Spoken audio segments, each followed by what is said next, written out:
हरे कृष्णा बच्चों, welcome back. Class 6 unit 4 शुरू कर रहे हैं आज हम।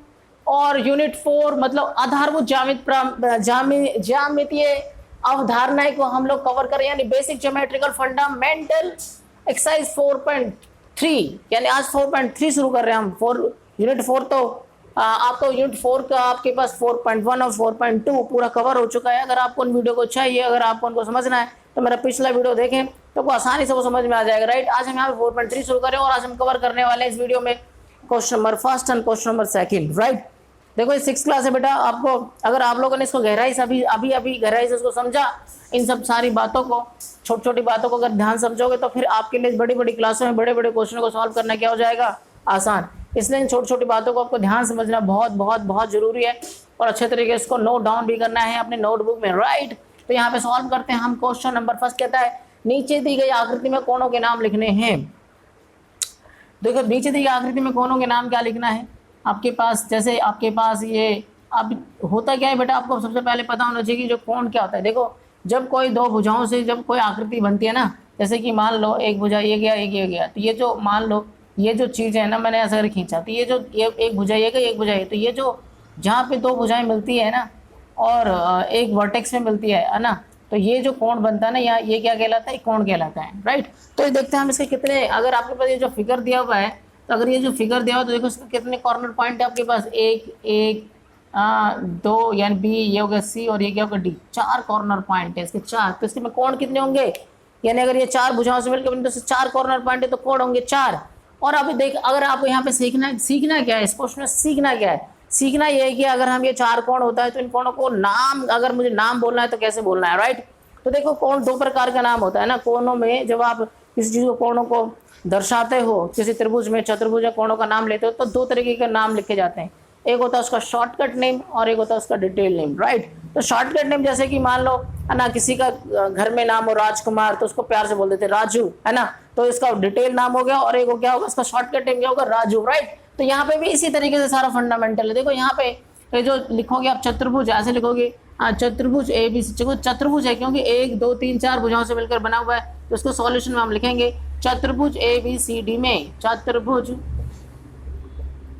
ए बी सी डी में। राइट, तो देखो ये मैं इस एंगल का नाम ले रहा हूँ, ये एंगल ए ना, एंगल ए, ये एक एंगल। देखो एंगल का जो निशान होता है बेटा, ये देखो ये ना एल नहीं, आपको क्या करना है, थोड़ा सा टेढ़ा ना, इस तरीके से टेढ़ा करके ऐसे करके बनाना है ना, ये इस तरीके से चलता है, ये थोड़ा लंबा होता है, ये थोड़ा छोटा, और आपके पास इसका नाम दे सकते हैं एंगल ए, तो एंगल ए बोल सकते हैं। या अब देखो इसका डिटेल नाम क्या है, ये तो होगा इसका शॉर्टकट नेम। डिटेल नाम क्या है, देखो बेटा ये जो एंगल है, देखो 2 भुजाओं से मिलकर ना, एक ये जा रहा है और एक ये जा रहा है, तो आप इसका नाम बोलेंगे बी ए डी बोल सकते हैं। यानी बी जिसको आपको बोलना है उसको बीच में रखना है, ए एंगल बताना तो ए बीच में रखना है, तो बी ए और ये क्या होगा डी हो गया आपके पास। ठीक है, या एक और तरीके से नाम लिख सकते हैं। देखो आप कहोगे कि आपने इधर से क्यों शुरू किया, तो आप इधर से भी नाम लिख सकते हो, डी ए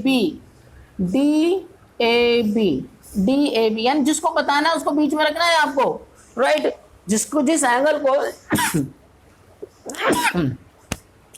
एंगल को आपको बताना है यानी ए, तो उसको क्या रखना है, बीच में रखना है। ठीक है ना, और जहां ये एंगल बन रहा है जिस 2 भुजाओं से मिलकर, तो उसका जो एंडिंग पॉइंट है यानी बी से मिलकर, तो बी को आप लेके आएंगे यहाँ पे, ए बताना है बीच में ए रखेंगे, और बाकी जहां पे खत्म हो रहा है ये लाइन, वहां तक जहां डी पॉइंट पे खत्म हो रहा है डी बोलना है। राइट, तो इस तरीके से या तो ऐसे बोल सकते हो डी ए बी यानी बी ए डी, और शॉर्टकट नेम तो उसका है ये ए। राइट, तो ये होगा इसका डिटेल नाम और ये होगा इसका शॉर्टकट नेम। तो ऐसे कितने एंगल है बेटा इसमें, यहाँ पे मैंने आपको डिटेल में बताया इसके कितने एंगल है, देखो 4 एंगल है ना।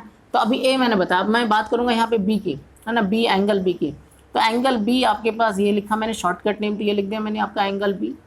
ठीक है, या इसका डिटेल नाम क्या हो सकता है, यस बिल्कुल सही सोच रहे हो आप, ए बी सी हो सकता है, ए बी सी, या क्या बोल सकते हो आप, बी बताना है ना, सी ए बी भी हो सकता है। सी यहाँ पे ऐसे लिखेंगे, थोड़ा सा निशान ऐसे डालेंगे, सी ए बी। राइट, तो अब क्या और कौन सा एंगल रह गया बेटा इसमें, सी एंगल रह गया, तो एंगल सी, या है ना, एंगल सी लिख दिया आपने यहाँ पे।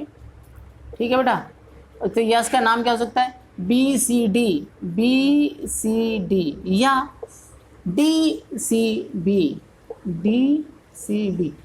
अब ये तीनों ही एक ही एंगल को दर्शा रहा है, किसको दर्शा रहा है, इसको एंगल सी को दर्शा रहा है। चाहे मैं ऐसे लिखूँ तब भी सी को दर्शा रहा है, बी सी डी लिख रहा हूँ तब भी सी को दर्शा रहा है, डी सी बी लिख रहा हूँ तब भी क्या कर रहा है, वो इसी को ही दर्शा रहा है। राइट, और यहाँ पे हम बात करेंगे एंगल डी की। तो एंगल डी क्या हो जाएगा बेटा, एक तो डी शॉर्टकट नाम हो गया, तो ए डी सी उसका एक और नाम हो जाएगा, और एक और नाम क्या होगा, yes C D A, C D A. इस तरीके से आप क्या कर सकते हैं, आप बता सकते हैं।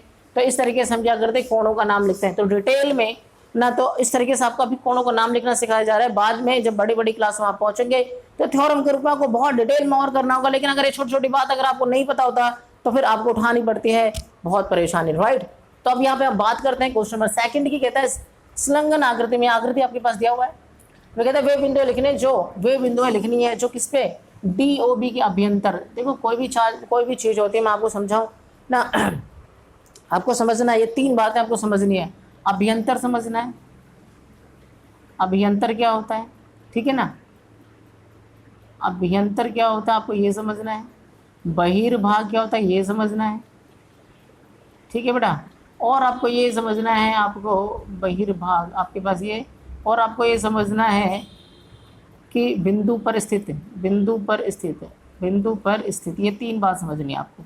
ये तीनों बात अगर आपको समझ में आ गया तो बात समझ में आ जाएगी। एक बात ये, दूसरी बात ये, और तीसरी बात ये, ठीक है ना। अभी मैं आपको समझाने का प्रयास करता हूँ। जैसे कि मान लो अभ्यंतर क्या होता है, तो अब जैसे अभी मैं चलो इसी के साथ समझाने का प्रयास करता हूँ। एक मैंने शॉर्ट एक ये नाम लिया, ए ये हो गया ए, ये हो गया बी, और ये हो गया सी, ठीक है बेटा, क्लियर बात। तो एक बिंदु देख, अभ्यंतर का मतलब क्या है, इस एक बिंदु मैंने यहाँ ले लिया डी, तो ये अभी क्या है, ये जो डी है वो ए बी सी के अभ्यंतर में, यानी ए बी सी का जो एरिया बेटा, ये एरिया इस एरिया के बीच में स्थित है ना, अंदर है। तो ये हम क्या, ये बिंदु डी क्या बोलेंगे, अभ्यंतर में स्थित है। अगर सपोज यही बिंदु यहाँ पे होता है ना, ये बिंदु यहाँ था, तो देखो ए बी सी जो एरिया है, ए बी सी का एरिया ये वाला एरिया है, ये पूरा एरिया कवर कर रहा है, ए बी सी एंगल ये जा रहा है। तो ये जो ई क्या बाहर है, तो ये क्या है, बहिर्भाग में स्थित, ये बिंदु क्या है, ए बी सी के बहिर्भाग में स्थित है, समझ आया को। और बिंदु पर स्थित होने का मतलब क्या, एक बिंदु मैंने यहाँ ले लिया एक और, मान लो ये एफ, तो क्या ए बी सी मिला, तो एफ क्या है, इसी क्या है, इसी एंगल पर स्थित है। बात समझ में आ गया, सीधी सी बात है, यही होता है। या एक और एग्जांपल ले सकते हैं, सर्कल है ना, अगर ये अंदर स्थित है मान लो, है ना, ये अंदर स्थित है तो ये अभ्यंतर में स्थित है। एक बी बिंदु ये सर्कल से बाहर तो बहिर्भाग में स्थित है, और एक यहाँ पे स्थित है सी, तो ये क्या सी क्या है, ये सर्कल पे स्थित है, ठीक है। तो ये हो गया अभ्यंतर, बहिर्भाग और बिंदु और सर्कल पे स्थित होना। तो इसी बात को आपको क्या करना, समझना है। तो यहाँ पर ये जो बात सिखाया जा रहा है, देखो कहते हैं डी ओ ई के अभ्यंतर में, तो डी ओ ई है कहाँ पे, देखो यहाँ पे ये जो चित्र बना हुआ है, तो ये देखो ये आपके पास ये डी ओ ई यानी इस ट्रायंगल में, तो इसके बोलता अभ्यंतर में स्थित कौन से बिंदु, तो डी ओ ई के बीच में देखो क्या ये रहा, ये बिंदु ए। तो आप बोलेंगे यहाँ पे इसको सॉल्यूशन में क्या हो जाएगा, डी ओ ई के अभ्यंतर में स्थित कोई बिंदु क्या है, ए, डी ओ ई के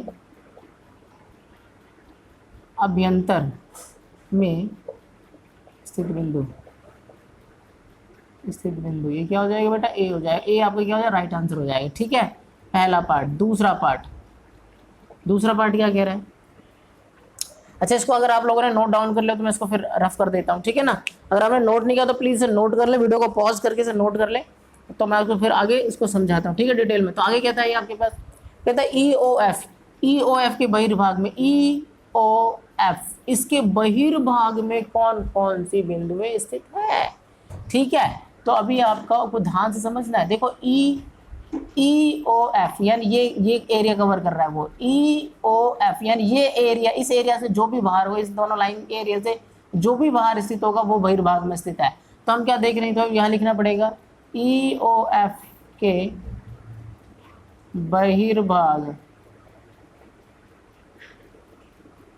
बहिर्भाग में स्थित बिंदु कौन कौन से हो गए बेटा, देखो ध्यान से, इन दोनों एरिया से बाहर, एक तो बिंदु ए भी बाहर ही है, इससे बाहर है ए, है ना, और ये डी भी बाहर ही है डी, और ये जो सी है वो बाहर है, ठीक है, सी। देखो ये जो बिंदु ए है ना, इन दोनों एरिया से बाहर कौन कौन है, तो सी देखो इस लाइन से बाहर है, ये बहिर्भाग में स्थित है, ए भी इस लाइन से बाहर है, ये भी बहिर्भाग में, तो डी भी क्या है, इन दोनों से बाहर स्थित, तो ये बहिर्भाग में स्थित है, राइट।